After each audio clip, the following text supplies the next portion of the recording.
man, behind every successful man, there is a woman అంటారు. అంటే ప్రతి ఆయనకి మా నాన్నగారికి ఎంత మా అమ్మగారు ఉన్నారు ఎప్పుడని ఎక్కడి నుంచో వచ్చారు. అసలు పెళ్ళే చేసుకున్నారు ఫస్ట్ అని 40 క్రీస్తు సంఘాల దగ్గరికి రాను ఆ డోత్రన్స్ అది రాను అని మా అమ్మగారు మా పెద్దనాన్ని మాట్లాడి మా గుర్తుండు ఆయన మాట్లాడి మా గుర్తుడు బాప్తిజం ఇచ్చి ఇదిగో ఉండాలి అని అప్పుడు ఫస్ట్ లో 1978లో అయింది. మిమ్మల్ని అడుగుతాను ఇప్పుడు చూడండి ప్రశ్న. ఈ నెలక 50 years ఈ రాజు నాకు చిన్నప్పటి నుంచి తెలుసు. ఈ రాజు నేను కూర్చున్నవారు పెద్దగా మా జాన్ బాబు ఉండేవారు. జాన్ బాబు ఇంట్లో కారు ఉండేటప్పుడు జాన్ బాబు దాంట్లో ఆగి వచ్చేవాళ్ళు ఎన్ని ఊర్లు వెళ్ళాం. ఈయన ఎప్పుడు చిన్నప్పటి నుంచి నాకు తెలిసినప్పటి నుంచి సూట్ టై చక్కగా నీట్ గా షూ బెల్ట్ పెట్టుకొని డిసిప్లిన్ గా ఉంటాడు ఆయన. నాకు తెలుసు ఎందుకంటే టీచర్స్ వర్క్ షాప్స్ లోని ఇట్లని చిన్నప్పటి నుంచి మా నాన్నగారు అంకాలు వెళ్తూ చూసి ఆయన అంత డిసిప్లిన్ గా ఎప్పుడు ఖచ్చితంగా కూడా స్ట్రైట్ గా కూడా చెప్తాడు వాక్యం. ఎప్పుడైనా ఇటువంటి అవగాహన వాక్యం కరెక్ట్గా స్ట్రైట్ గా చెప్పాను. అందుకే చాలా సార్లు నేను పిలుస్తాను వాళ్ళు రండి మా మీటింగ్ రండి అని పిలుస్తాను. అమ్మ ప్రశ్న మా చుట్టాలు కూడా ఒక ప్రశ్న ఇన్ని సంవత్సరాలు నాన్నగారు చెప్పిందో వాళ్ళ కూతురు అని చెప్పారు. ఇన్ని సంవత్సరాలు పరిచయం ఈయన వెనకాల ఎలా పరిగెట్టారండి మీరు? ఎలా పరిగెట్టారు? ఒక్క నిమిషం స్త్రీలు చాలా మంది ఉన్నారు వాళ్ళ వెనకాల మీరు ఒక్కసారి మా క్రీస్తు సంఘాల్లో ఇది ప్రార్థన మా క్రీస్తు సంఘాల్లో లేడీస్ మేము మాట్లాడినామో ప్రార్థనలో, కానీ ఇది ప్రార్థన కాదు, జస్ట్ ఇన్ఫర్మేషన్. ఎంత మొన్న 2 years క్రితం మా పెద్దమ్మ చనిపోయింది. మా పెద్దమ్మ గుజరాత్ ఆయన పెద్దమ్మ ఆ వైఫ్ మా పెద్ద వైఫ్ చనిపోతే ఆయన నేను చూశాను పాపం ఎంత క్షీణించిపోయాడో.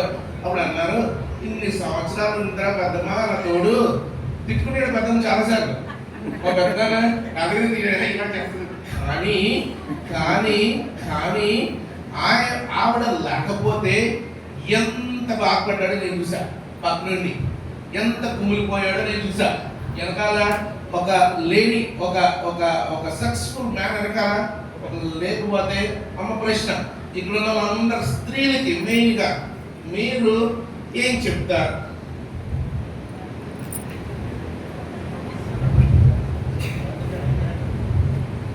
అందరికీ వందనాలండి. ముఖ్యంగా నేహమయ్య గారికి స్పెషల్ విక్కీ గారికి వందనాలు చెప్తున్నాను. ఎంత ఓపికగా కూర్చున్నందుకు మీకు అందరికీ కూడా వందనాలు తెలియజేస్తున్నాను. స్త్రీలందరికీ ఏం చెప్పాలంటే నన్ను మోడల్గా మీరు తీసుకోవచ్చు. ఎందుకంటే నేను ఎప్పుడు నా లైఫ్లో నేను ఇంట్రెస్ట్గా లేదు. నాకు ఉపాయం తెలిసినప్పటి నుండి కూడా నేనేం చేస్తానంటే ఆయన పెళ్లి చేసుకున్నప్పటి నుంచి ఆయన కూడా తిరిగాను. సువార్త ప్రారంభించినప్పుడు నేను లేకుండా అసలు ఏ మీటింగ్ లేదు, ఏ ఊరు కూడా సువార్తకి వెళ్ళలేదు. ఆయన చేత చెప్పించవచ్చు, మీరు కావస్తే చెప్తారు. నేను లేకుండా మాత్రం ఆయన సువార్తకి వెళ్ళలేదు, నన్ను తీసుకుని వెళ్ళలేదు. ఒంటరిగా వెళ్తే వయసులో ఉన్నాం కదా, సువార్త ప్రారంభించాం. ఒంటరిగా వెళితే నా మీద ఏమైనా నింద వస్తుందేమో, కాబట్టి నువ్వు కూడా ఉండాలి. నేను కూడా ఉంటాను. నింద ఆ శాతానికి అవకాశం ఇవ్వకుండా ఎక్కడికైనా ఇద్దరమే వెళ్ళేవాడు. ప్రార్థన చేయడానికి ప్రతి వాడు ప్రార్థన చేయించుకుంటారు. అప్పుడు మూఢనమ్మకాలు ఏంటంటే జబ్బు చేస్తే చెయ్యి, జబ్బు వేసి ఉన్నక్కడ చేసి ప్రార్థన చేయాలి. అలాంటి పాటలు అయితేనే అంగీకరిస్తారు ప్రతి ఇంటి వారు. ఆ పరిస్థితిలో కూడా మేము సువార్త చేసాం.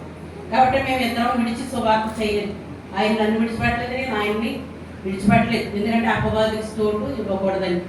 నా సంఘస్థులందరికీ మీకు నా గురించి తెలుసు. ఎందుకంటే నేను రాత్రి పగళ్ళు కష్టపడి ఆది కాండం నుండి ప్రకటన గ్రంథం 22 అధ్యాయం వరకు కూడా చదివి బొమ్మలు వేయగలిగిన బొమ్మలు వేశాను. బొమ్మలన్నీ వేసి చూపిస్తే ఎవరైనా సరే కొంచెం బైబిల్ టచ్ ఉంటే కనుక చదువుంటే బొమ్మ చూసిన వెంటనే ఇది ఫలానా సంఘటన అండి, బైబిల్లో ఫలానా ఇది అని చెప్తారు. అంత బాగా అర్థమయ్యేటట్టుగా నేను వేశాను. ఆ శ్రీవేళ కూడా స్పెషల్ బ్యానర్ తయారు చేశాను. కానీ నేను మా ఇంటి దగ్గర చర్చిలో జరుగుతుంది అనుకున్నాను. ఈ కమ్యూనిటీ హాల్ వల్ల నా బ్యానర్ తయారలేదు ఇంకా. అయితే క్రీస్తు సంఘం స్థాపించబడి దానియేలుగా ప్రవక్తగా ఉన్నప్పుడు బబులోను రాజ్యంలో నెబుకద్నెజరు రాజు గారికి వచ్చినటువంటి కళలో మహాబ్రహ్మాండమైన 5 సామ్రాజ్యాలు ఉన్నాయి. 5వ రాజ్యాన్ని దేవుడు స్థాపిస్తాడని దానియేలు గారి ద్వారా ప్రకటించబడింది అక్కడ. ఎలా స్థాపించబడిందో, ఇప్పుడు ఎలాగా అభివృద్ధి చెందుతుందో ఇవన్నీ కూడా నేను చార్ట్ వేశాను. కానీ తేలేదా బ్యానర్.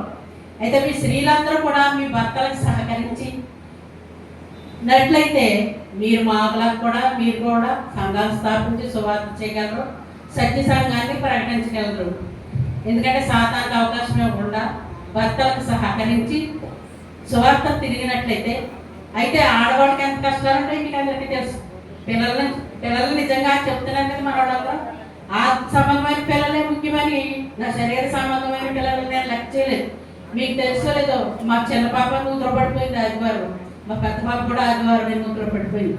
పడిపోతే మంట సుందరం టైలర్ గారు తీసి పెద్ద పాపను రక్షించాడు, చిన్న పాపని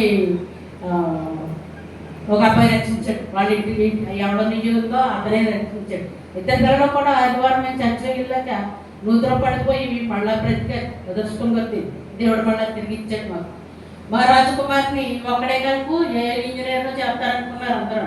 ఆ అబ్బాయికి ఒకటే చెప్పాను, నాయనా తాతయ్య దగ్గర మోసే తాతయ్య దగ్గర నుండి సువార్త చేసి ఉద్యోగం చేసుకుంటా సువార్త చేశారు. నువ్వు కూడా చదువుకో, ఏదో జాబ్ చేసుకో, దేవుడు సువార్త మాత్రం మారుతాడు. నా కొడుకు అలాగే ఆడతా పాడతా నేర్చుకున్నాడు బైబిల్. నేను అందరికీ చెప్తుంటే నేను ఆడుకుంటూ విని నేర్చుకున్నాడు బైబిల్. అంతా బాగా నేర్చుకున్నాడు. దేవుని దయ వల్ల ఇజ్రాయెల్ దేశంలో కూడా క్రీస్తు సంఘాన్ని ప్రకటిస్తున్నాడు. అలాగే నా ఆత్మ సంబంధమైన కొడుకు రమణ కూడా బెహరన్ వెళ్ళి అక్కడ ఒక క్రీస్తు సంఘాన్ని స్థాపించాడు. అయితే మత శాఖల వాళ్ళందరినీ మార్చడం చాలా కష్టం. ఒకేసారి క్రీస్తు సంఘం అయిపోరు. వాళ్ళు రకరకాల ఆచారాలు చేస్తుంటారు. వాళ్ళందరూ ఇది తప్పని సవరించుకుంటూ రావడానికి కొంత టైం పడతారు. కానీ స్త్రీలందరూ భర్తల్ని క్రీస్తులో నడిపించడానికి, క్రీస్తు సంఘంలో సత్యములో నడిపించడానికి ప్రయాసపడాలని మిమ్మల్ని అందరినీ కోరుతున్నాను. ఈ సమయం ఇచ్చినందుకు రిక్కి గౌడన్ గారికి బ్లెస్సింగ్స్, ఆదివారం ఆశీర్వాదములు. ఇంకో ప్రశ్న అంత ఎక్కువ చెప్పట్లేదు, చిన్న ప్రశ్న. అంటే అడ్వైజ్ చెప్తాను. చాలా మంది యవనస్తులు చూస్తున్నాను, యవనస్తురాలు చూస్తున్నాను. మన సహోదరు చిన్నయ్య గారు గ్రేట్ విజ్డమ్ ఇచ్చారు సంఘానికి, చర్చెస్కి, ప్రీచర్స్కి. మీరు వెనకాలంటే ఇన్ని సంవత్సరాలు చేశారు, పిల్లలను చక్కగా చదివించారు, వేరే ప్రాంతాలు చేశారు. బైబిల్లో రూతమ్మ గారు అంటారు, రూత్ గారు ఇజ్రాయెల్ రూతమ్మ గారు వారి అత్తగారు నయోమి అడ్వైజ్ ఇస్తూ జాగ్రత్తగా రూతమ్మ గారిని కాపాడింది. ఆ రూతమ్మ గారి దగ్గర నుంచి లీనియేజ్ చూస్తే క్రీస్తు ఆయన దగ్గర నుంచి వచ్చారు. మీరు ఇక్కడ కూర్చున్న యవనస్తురాలకి, మీ కోడలకి, ఒక కోడలకి ఏం చెప్తారు? ఒక అడ్వైజ్ ఇవ్వాలి. మా అమ్మ చెప్పేదాన్ని చిన్నప్పటి నుంచి నా వివాహం 26 years అయిపోయింది, 20 years అప్పుడు అయింది. ఏం చెప్పిందంటే, ఒక గర్ల్ వచ్చినప్పుడు, ఇంట్లో కూతురు వచ్చినప్పుడు ట్రాన్స్పరెంట్గా ఉండాలి, నీకు మధ్యలో ఉండాలి అని చక్కగా అడ్వైజ్ ఇచ్చేదాన్ని. ఇప్పుడు ఇస్తాను కదా మా అమ్మ. మీరు యవనస్తురాలకి పరిచర్య చేస్తున్న వారికి ఏమి ఒక్క అడ్వైజ్ ఏమిస్తాడు? రూత్ ఎలాగైతే నీ దేవుడే, ఆమె మోయాబీరాలు, ఈమె యూదురాలు, నయోమి యూదురాలు, మోయాబీలైన ధన్యురాలు, విగ్రహాల ఆరాధన వాళ్ళ దేవుడు ఏవో కాదు. అయినా ఆమె ఆ అత్తగారి ప్రవర్తన బట్టి ఆమె నీ దేవుడే నా దేవుడు, నువ్వు ఎక్కడ చచ్చిపోతే నేను అక్కడే చచ్చిపోతాను అని చెప్పి ఆమె అత్తగారిని వెంబడించింది. మీరు కూడా సువార్థికులందరూ యవనస్తులందరూ కూడా దేవుని అలా వెంబడించాలని ఆమెలో నుండి యేసుక్రీస్తు వారు వచ్చారు. రూతులో నుండి బోయజు బోయజును పెళ్లి చేసుకుందామే. అత్తవారిని అనుసరించి భక్తి గలదై దేవుని సన్నిధిలో నడిచింది. యోధా గోత్రంలో వంశాన్ని అభివృద్ధి చేయడానికి ఆమె ఎలా అయితే ఉందో, క్రీస్తు సువార్తను అభివృద్ధి చేయడానికి రూతుని మాదిరిగా తీసుకుని ఉండాలని, నయోమిని అత్తగారులందరూ నయోమిని మాదిరిగా తీసుకుని క్రీస్తు సంఘ సువార్త కొనసాగించాలని నేను కోరుకుంటున్నాను. చివరిగా మన రాజకుమార్ గారికి ఇచ్చినందుకు మన హీరో గారిని ఒక ప్రశ్న, ఒక 1 minute ఇక్కడ ఉన్న వారికి మీ జ్ఞానం చెప్పిన అడ్వైజ్ ఏమి ఇస్తారండి క్రీస్తులో? అడ్వైజ్ మీ పరిచయం 50 years తెలుసుకుంది 1 minute చెప్పలేరు, కానీ చెప్పిన తర్వాత 1 minute ఏమి అడ్వైజ్ ఇస్తారు? ఈ లోకం శాశ్వతం కాదు, శరీరం కూడా శాశ్వతం కాదు. మనం పరలోకం నుంచి వచ్చాము, తిరిగి పరలోకం వెళ్ళాలి.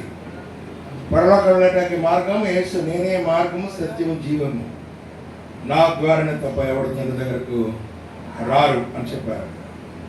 సత్యమైన జీవ మార్గమైన క్రీస్తు ద్వారా మీరందరూ పరలోకం చెప్పుకోవాలి. God bless you all of you. Ricky గారు.